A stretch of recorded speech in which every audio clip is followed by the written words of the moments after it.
Welcome to the Distance Education Conference. I am Jeffrey Hammond. I'm here to introduce Dr. William D. Grasday as he speaks on synchronous versus synchronous interactions in education. Dr. Grasday is a professor at SUNY Plattsburgh. He is director of a virtual instructional collaborative environment in research, education, service, and teaching. Dr. Grasday is also the co-author in Asynchronous versus Synchronous Teacher Learning Environments, exploring a course classroom management system solution. Before Dr. Grasday explains what synchronous and asynchronous affects in education, I would like to take a few moments and explain what they are. What is asynchronous? It is where the learning process takes place at anywhere or anytime. Asynchronous has several advantages. First, it's the flexibility. Students do not have to be in the same place or even the same time zone. This will allow more students to have a chance to attend classes because they will not have to quit their jobs and they can get their own education on their own time. The next advantage is the chance for higher order thinking. Since students do not attend class in real time, they have a chance to research and think about the question or statement before responding. Next, every student will have an opportunity to have equal access. Research on this asynchronous advantages, Sarah L. Smith, in the article examining the impact of synchronous video on distance education, delivering and outcomes, that each individual has some degree of freedom in choosing the material that best suits their learning style and course objectives. Anton Lloyd Williams in Asynchronous and Synchronous Communications in Online Education states using discussion boards allow the students to create longer, more effective, reflective comments, as well as digest the comments and ideas of their peers and tutors. Asynchronous does have its disadvantages. Since the work is primarily done over the internet, there tends to be a limited personal interactions. Students must be self-motivated and cannot rely on the instructor to keep them on task. With a lack of social interaction, students tend to feel isolated. Students may also take the chance to plagiarize someone else's work.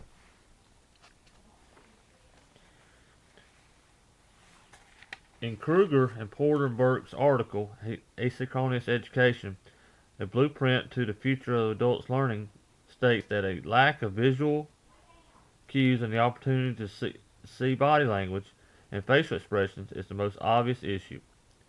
Bemberd and Heights stated despite these mechanics, they seem to promote effective learning in a collaborative environment. There are also potential losses such as free riding and social loafing. States differential effects and diffusion of responsibility. Now, what is synchronous interaction? A synchronous interaction is an interaction that takes place in real time, i.e. face-to-face.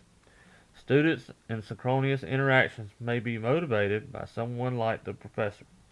Another advantage is students receive immediate feedback and do not have to wait days to get answers to their questions. A disadvantage is students have to answer on-the-spot questions and might lose higher order thinking because of the anxiety of the situation. Another disadvantage is that students could have to live in a certain area or be online at a certain time, which might not be convenient for the student.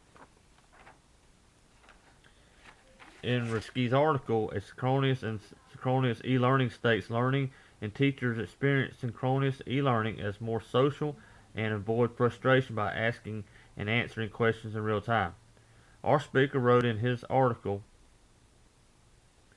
computing and two-way audio, e.g. desktop video conferencing, screen and application, synchronization and sharing will be available to almost everyone in universities, colleges, schools, homes, and in the workspace as telephones are now. Bird stated in his article, Facilitating Computer Conferencing, recommendations from the field that synchronous interaction is generally more costly than asynchronous interaction, with regard to direct cost of equipment and other resources and materials when considering convenience to users. Bimbon and Heights also stated that the anxiety produced by delays, and different participation rates may reduce the quality of decision making because members may go along with an initial suggestion even if they do not agree with it in order to accelerate the process and meet the deadline.